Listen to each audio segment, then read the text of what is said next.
அஸ்ஸலாமு அலைக்கும். அன்பான மாணவ மாணவர்களே, 9ஆம் வகுப்பு கணித பாடத்தில் 3வது பயிற்சி 1.3ல் முதல் 4 கணக்கு ஏற்கையில் நம்ம ஒரு வீடியோவை பார்த்துட்டோம்.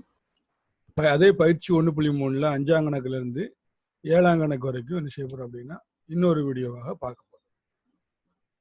இந்த 5ஆம் கணக்கு என்ன அப்படின்னா, நம்ம கணங்கள் பாடத்தில் பயிற்சி 1.3ல் 5வது கணக்கை பார்க்குறோம். இந்த 5ஆம் கணக்கு என்ன சொல்லுது அப்படின்னு பார்ப்போம். கொடுக்கப்பட்ட கணங்களின் சமச்சீர் வித்தியாசத்தை காண்க. கொடுக்கப்பட்ட கணங்களின் சமச்சீர் வித்தியாசத்தை காண்க. சமச்சீர் வித்தியாசம்னா என்ன? ரெண்டு கணம் இருக்கும். அந்த கணங்களுக்கு இடையே உள்ள பொதுவாக உள்ள உறுப்புகளை நீக்கிட்டு மீதி அந்த 2 உறுப்பையும் சேர்த்து எழுதுனா அதான் சமச்சீர் வித்தியாசம். ஏ டெல்டா பி. ஃபார்முலா என்ன அப்படின்னா, A delta B is equal to A வித்தியாசம் பி யூனியன் பி வித்தியாசம் பி.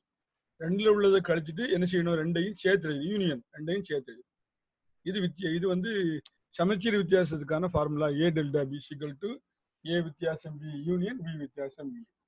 நம்ம இந்த கணக்குல என்ன இருக்கு? ஃபர்ஸ்ட் என்ன இருக்கு அப்படின்னா, பி கணம் இருக்கு, கியூ கணம் இருக்கு. அப்போ என்ன கண்டுபிடிக்கணும்? பி டெல்டா கியூ அதை கண்டுபிடிக்கணும். பி டெல்டா கியூக்கு என்ன ஃபார்முலா அப்படின்னா, இதே ஃபார்முலா மாற்றி ஏ இருக்கிற இடத்துல பியும் பி இருக்கிற இடத்துல கியூவும் போட்டுறோம்.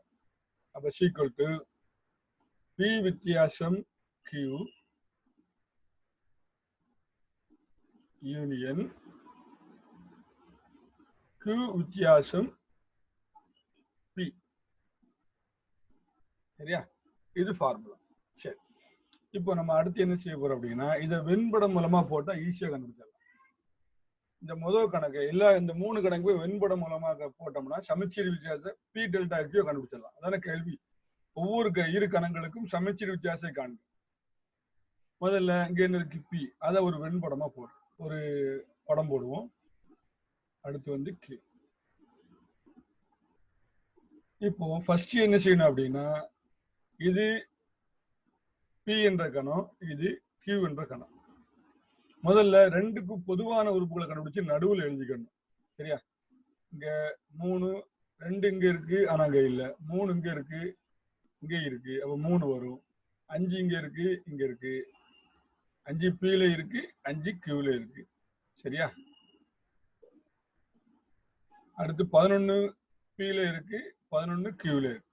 அப்ப நடுவில் எழுத வேண்டியது 3 5 11.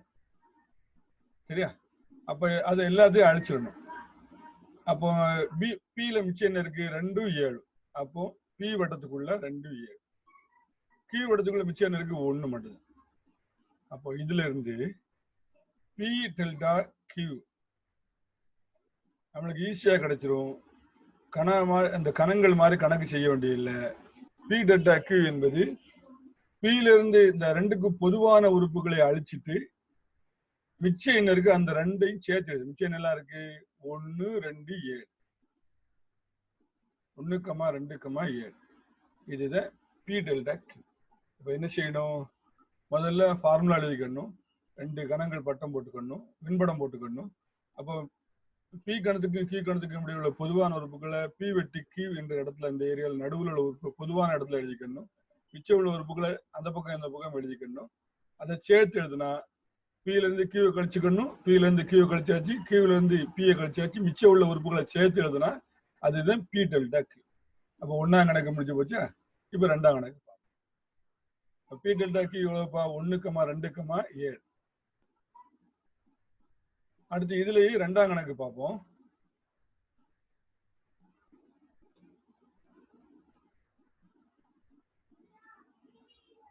R மற்றும் S.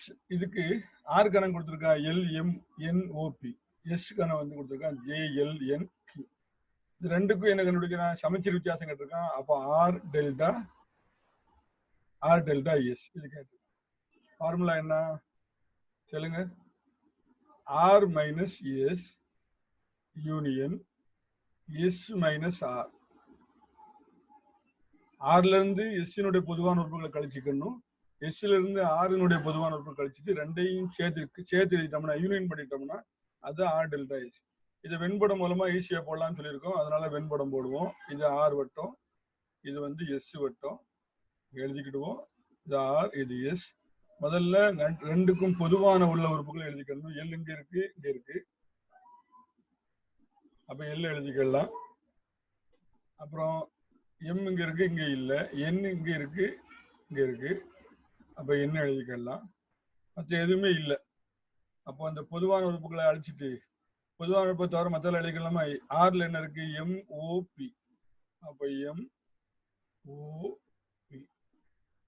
எஸ்ல என்ன இருக்கு? இந்த பொதுவான உறுப்புகளை துறை விட்டுட்டு எல்ல என்ன துறை விட்டுட்டு JQ. இப்போ நம்மளுக்கு என்ன கண்டுபிடிக்கணும்? ஆர் டெல்டா எஸ் தானே வேணும். அப்ப ஆர் டெல்டா எஸ் என்பது ஆர்ல இருந்து எஸ்னுடைய பொதுவான உறுப்புகளை கழிச்சுக்கணும். எஸ்ல இருந்து ஆறினுடைய பொதுவான உறுப்புகளை கழிச்சுக்கணும். கழிச்சுட்டு மீதி உள்ள உறுப்புகள் அப்ப இதை அழிச்சிடணும், இதை அழிச்சிடணும். மிச்சம் என்ன இருக்குன்னு பாருங்க. MOP JQ. M, O, P, J, Q. இதுதான் ஆர் டெல்டா எஸ். இப்ப ரெண்டாம் கணக்கு முடிஞ்சு போச்சு. இப்ப இதே மாதிரி மூணாம் கணக்கு செய்யணும். மூணாம் கணக்குக்கான ஃபார்முலா சொல்லுங்க. மூணாம் கணக்கு என்ன கணக்கு? ரெண்டு கணக்கு கொடுத்துருக்காங்க. முதல் கணம் வந்து என்னது அப்படின்னா எக்ஸ், அப்புறம் ஒய். ஃபார்முலா சமச்சீர் வித்தியாசம் தானே கேட்டிருக்காங்க. அப்போ ஃபார்முலா சொல்லலாமா? அப்போ எக்ஸ் டெல்டா ஒய்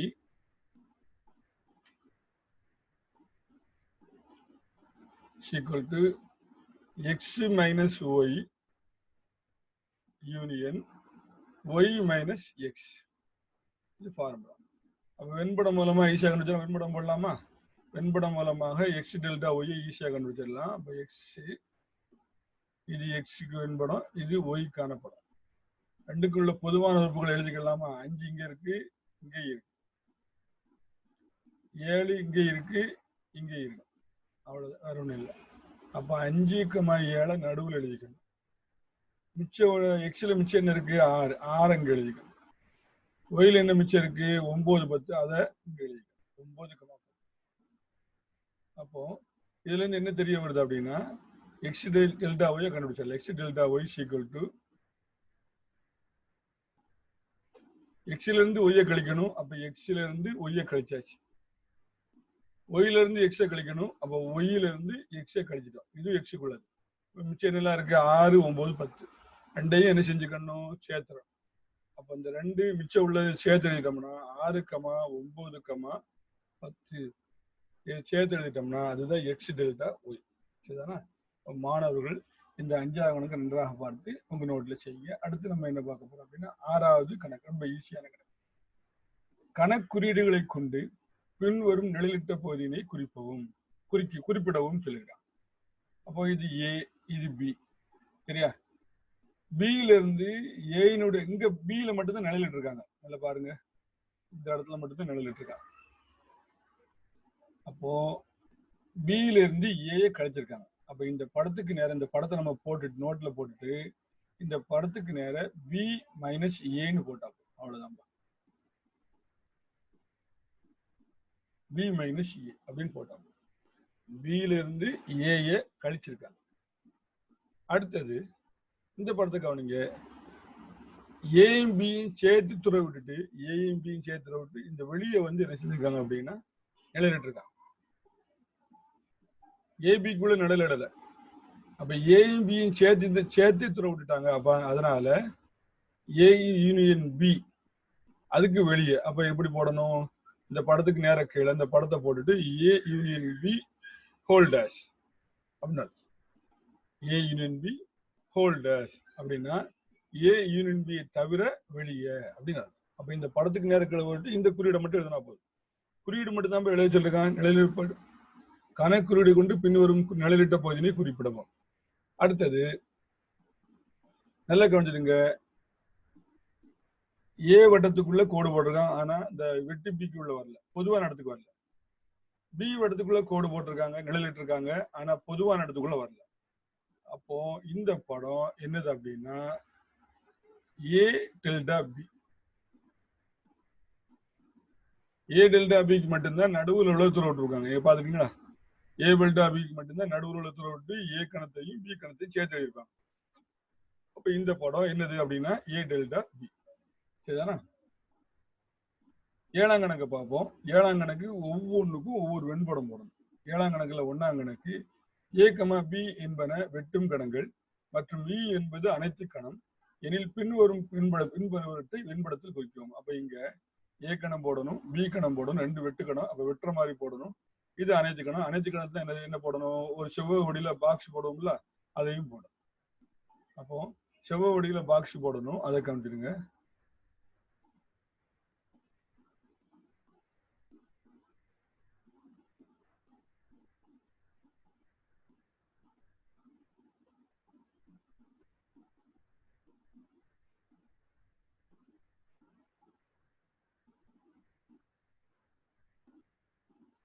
இப்போ ஒன்னாம் கணக்கு நான் போடுறேன். பாக்ஸ் போட்டா அது என்னது? அனைத்து கணம் யூ. முதல் வட்டம் போடுறேன் ஏ, ரெண்டாவது வட்டம் போடுறேன் பி. அப்ப ஏ, இது பி.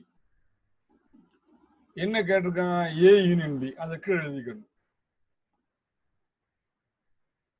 ஏ யூனியன் பின்னா என்ன அர்த்தம்? பின் வருவனற்ற வெண்படத்தில் குறிக்கும். ஏ யூனியன் பி அர்த்தம் ஏயும் பியும் சேர்க்கணும். அவ்வளவுதான்பா. ஏயும் பியும் சேர்த்துட வேண்டியது.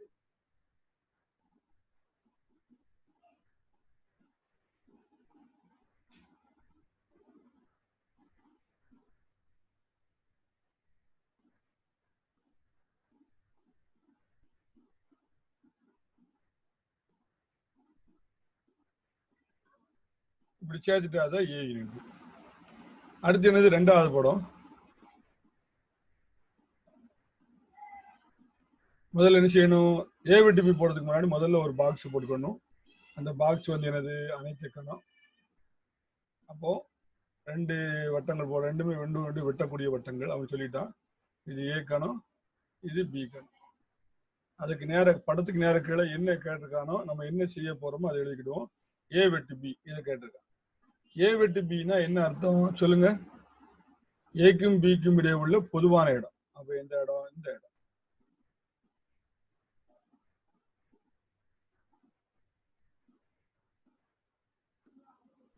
இது ஏ வெட்டு.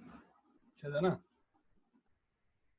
மூணாவது கணக்கு என்ன அப்படின்னா ஏ வெட்டு பி ஹோல் டேஷ்.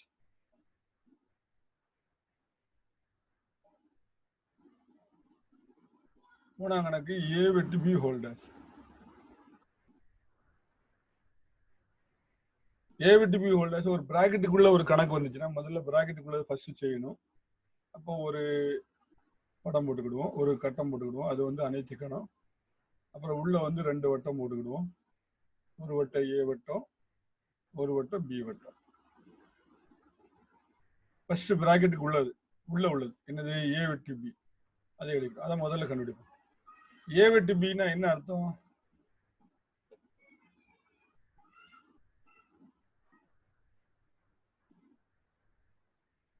ஏ வெட்டு பின்னா ஏக்கும் பிக்கும் இடையே உள்ள பொதுவான உறுப்புகளை கொண்ட இடம். அப்ப இந்த இடம், இந்த இடத்துக்கு பேர் தான் என்ன பேர் அப்படின்னா ஏ வெட்டு பி.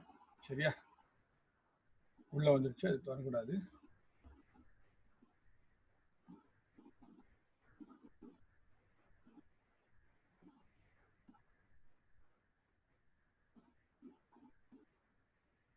இந்த இடம் தான் ஏ வெட்டு பி. இப்ப என்ன கேட்டிருக்காங்க? ஏ வெட்டு பி ஹோல்டர்ஸ். ஏ வெட்டு பி தவிர மத்த எல்லாம். அப்ப அதுக்கு இன்னொரு படம் போடும்.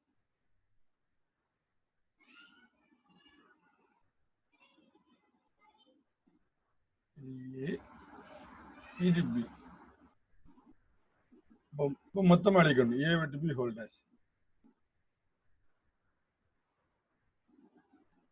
இந்த கண்டுபிடிச்சுக்கோங்களா? ஏ வெட்டு பி இதை தவிர இதுக்குள்ள போடக்கூடாது. இந்த ஏ வெட்டு பிக்குள்ள போடக்கூடாது. அது தவிர மற்ற எல்லா இடத்துலையும் போடும்.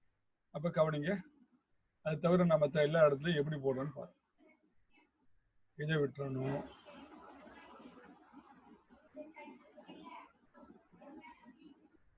அந்த இடம் வரக்கூடாது. ஏ வெட்டு பி ஹோல்டர்ஸ்னா அதை தவிர, அந்த ஏ வெட்டு பியை தவிர.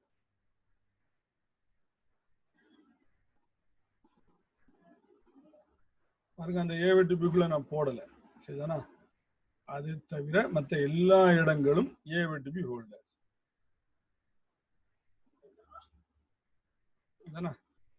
சரி, அடுத்தது 4வது படம் பார்ப்போம். பி மைனஸ் ஏ ஹோல் டேஷ். நாலாவது படம் வந்து பி மைனஸ் ஏ ஹோல் டேஷ்.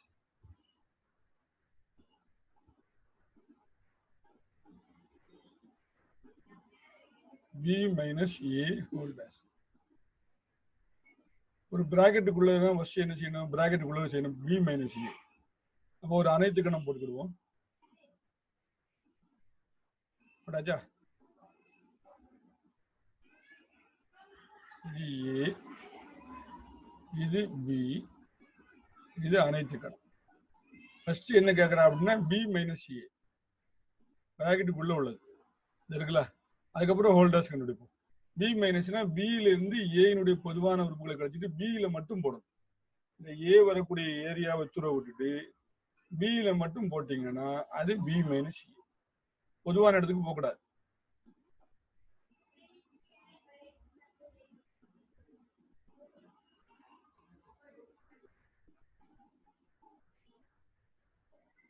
இது பி மைனஸ் ஏ. அடுத்து என்ன கண்டுபிடிக்க போறோம், மொத்தத்தில் கண்டுபிடி பி மைனஸ் ஏ ஹோல்டர்ஸ். அதுக்கு இன்னொரு கட்டம் போடும்.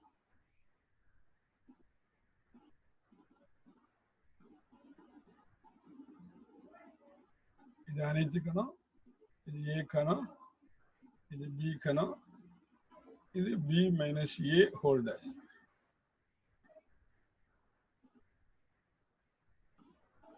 போடலாமா? அப்ப என்ன பி மைனஸ் ஏ ஹோல்டேஜ் என்ன, பி மைனஸ் ஏ போட்டிருக்கோம்ல அதை விட்டுட்டு மத்த இல்ல. இந்த பி மைனஸ் இந்த போட்டிருக்கோம்ல இதை விட்டுட்டு மத்த இல்ல. அப்போ அதை எப்படி போடுறது?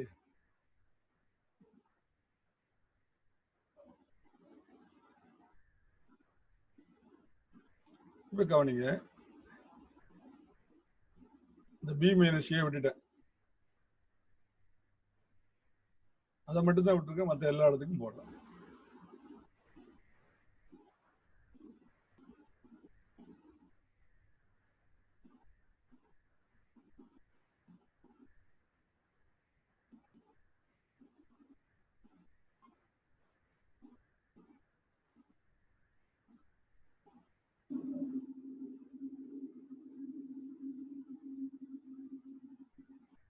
இந்த பி மைனஸ் ஏ மட்டும் தூர விட்டுட்டு மற்ற எல்லாத்தையும் போட்டோம். இதுதான் பி மைனஸ் ஏ ஹோல்டர்.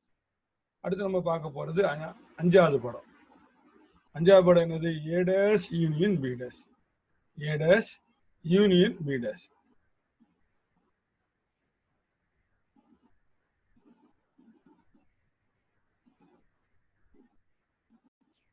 இப்ப அஞ்சாம் கணக்கு என்ன இருக்கு அப்படின்னா A dash union B dash. அப்ப அஞ்சாம் கணக்கு எழுதிக்கிடுவோம்,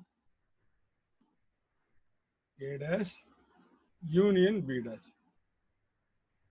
இங்க எத்தனை படம் போடணும் அப்படின்னா முதல்ல ஏ டேஷ் போடணும், அப்புறம் பி டேஷ் போடணும், அப்புறம் A dash union B dash. மொத்தம் 3 படம் போடணும். அப்ப கவனமா கவனிங்க. ஃபர்ஸ்ட் நான் ஒரு வெண்படம் போடுறேன், 3 கட்டம் போட்டுக்கிடுவோம்.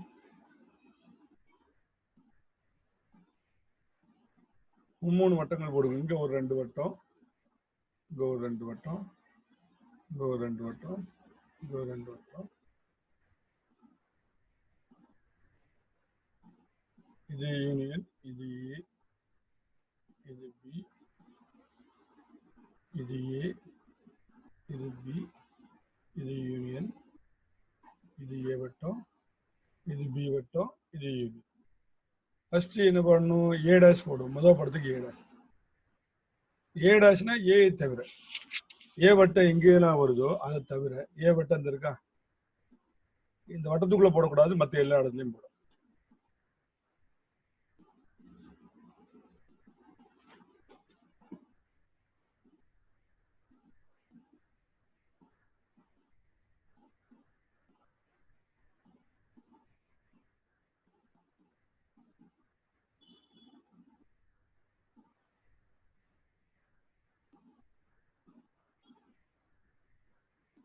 இந்த ஏ வட்டத்துக்குள்ள போடாம மற்ற எல்லா இடத்துலையும் போட்டா அதுக்கு பேர் ஏ டேஷ். ஏ தவிர ஏ வட்டத்துக்குள்ள போடக்கூடாதுப்பா.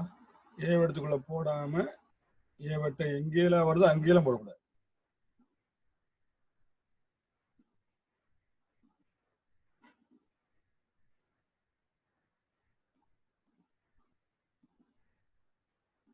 பாருங்க ஏ வட்டத்துக்குள்ள நான் போடவே இல்லை, அதான் ஏ டேஷ். அடுத்து என்னது பி டேஷ், இது வந்து பி டேஷ். அப்ப இந்த கட்டத்துக்கு நேர இந்த வட்ட கட்டத்துக்கு நேர பி டேஷ் எழுதிக்க. இப்ப பி வட்டம் எங்கெல்லாம் வருதோ அங்கெல்லாம் போடக்கூடாது. பி வட்டம் இந்த இருக்கா, இதை தவிர மற்ற எல்லாம் பி வட்டத்தை தவிர பியை விட்டுறணும், பியை முழுசாவே விட்டுறணும்.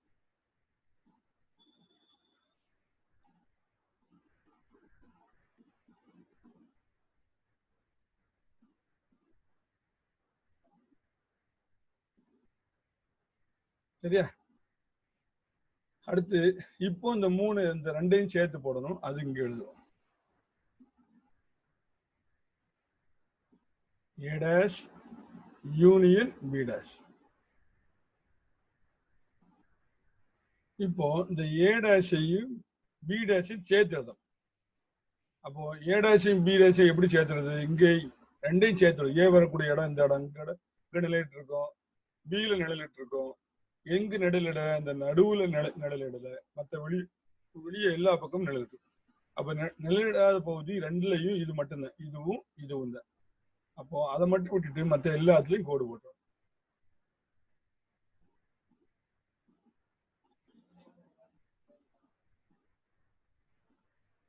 ரெண்டையும் சேர்த்து எழுதும் போது அங்க உள்ளது இங்க உள்ளது எல்லாத்தையும் சேர்த்து போடணும்.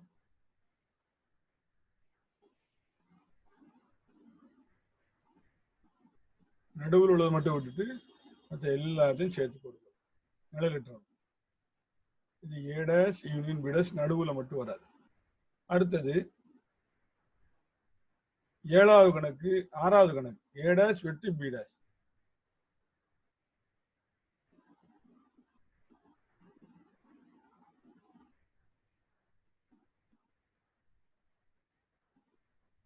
அப்ப 6வது கணக்கு ஏ டேஷ் வெட்டு பி டேஷ். இதுக்கு இதே மாதிரி நல்லா கவனிச்சிருங்க. ஏ டேஷ் ஏற்கனவே போட்டிருக்கோம். இது இந்த படத்தையும் இந்த ரெண்டு படத்தையும், இந்த படத்தை இங்க போட்டுக்கணும். இங்க ரெண்டு படம், இங்க ஒரு படம், ஃபர்ஸ்ட் படம், 2வது படம், 3வது படத்தை நான் இப்ப போடுறேன்.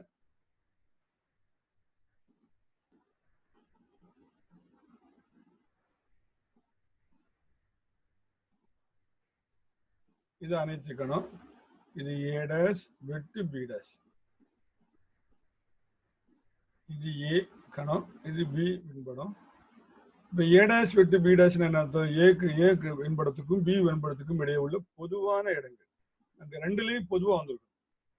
இப்ப ஏ டேஷ கவனிங்க, ஏ வட்டத்துக்குள்ள எதுவும் இல்லை, ஆனா இங்க ஏ வட்டத்துக்குள்ள இருக்கு. அப்ப இது பொது இல்லை, இங்க இல்ல இங்க இருக்குன்னா இது பொது கிடையாது. இங்க பி வட்டத்துக்குள்ள நிலையிட்டு இருக்கோம், இங்க பி வட்டத்துக்குள்ள நிலையில இல்லை, அப்ப அதுவும் பொது கிடையாது. அப்ப எங்கேயும் நிலையிட்டு இருக்கோம், அங்க பாருங்க இந்த இடம், இந்த வெளியே உள்ள வட்டங்கள் ஃபுல்லா வெளியே அந்த ஏபியை தவிர, ஏயும் பியும் தவிர மற்ற வட்டத்துல எங்க நிலையிட்டு இருக்கோம், இங்க பாருங்க எங்க நிலையிட்டு இருக்கோம். அப்போ பொதுவான இடம் அந்த வெளியே உள்ள பகுதி தான்.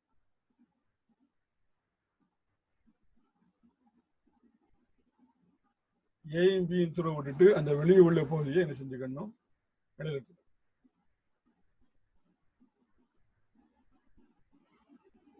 ரெண்டுலையும் பொதுவா எங்க நிழல் இருக்குன்னு பார்த்துட்டு அதை மட்டும் நிழலிட்டா போதும். அதுதான் ஏ டேஷ் வெட்டு பி டேஷ்.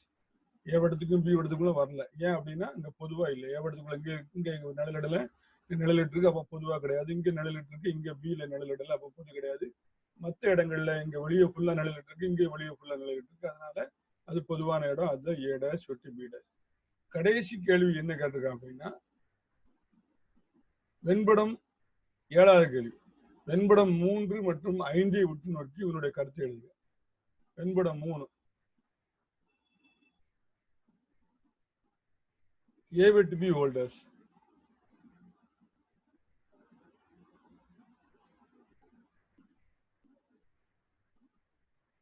வெண்படம் 3 ஏ வெட்டு பி ஹோல்டர்ஸ். இந்த படமும் 5வது படம் இந்த படமும் எப்படி இருக்கு? இந்த படத்தை பாருங்க, நடுவுல மட்டும் நிழலிடல. 3வது படத்துல, 5வது படத்தை பாருங்க, நடுவுல மட்டும் நிழலிடல. அப்போ இந்த கேள்விக்கு எப்படி பதில் எழுதணும் அப்படின்னா, வெண்படம் 3 மற்றும் 5 உற்று நோக்கி உன்னுடைய கருத்தை எழுதுக. வெண்படம் 3 மற்றும் 5 ஆனது ஒரே மாதிரியாக உள்ளது. ரெண்டு ஒரே மாதிரியா தானே இருக்கு. அப்போ ஒரே மாதிரியாக உள்ளது அப்படின்னு மட்டும் எழுதுனா போதும். ஏன் அப்படின்னா அது ஒரு ஃபார்முலா. மூணாவது என்னது, A வெட்டு B whole dash is equal to A dash, இங்க வெட்டுனா இங்க யூனியனா மாத்திக்கணும், A dash union B dash அப்படின்னு மாத்திக்கணும். அப்போ மூணாவது படம் A வெட்டு B ஹோல் டேஷ் அது ரெண்டும் சமம். அஞ்சாவது படம் A dash union B dash ரெண்டு ஃபார்முலா சமம் என்பதனால அந்த படங்கள் இப்படி தான் இருக்கும், சமமா இருக்கும் அப்படின்னு என்ன செஞ்சுக்கணும், கீழே எழுதி முடிச்சுக்கணும். சரியா மாணவர்கள், இந்த கணக்கை உங்களுடைய ஹோம்ஒர்க் நோட்ல செய்யுமாறு உங்களை கேட்டுக்கொள்கிறேன். அஸ்ஸலாமு அலைக்கும் வரஹ்மத்துல்லாஹி வபரகாத்துஹு.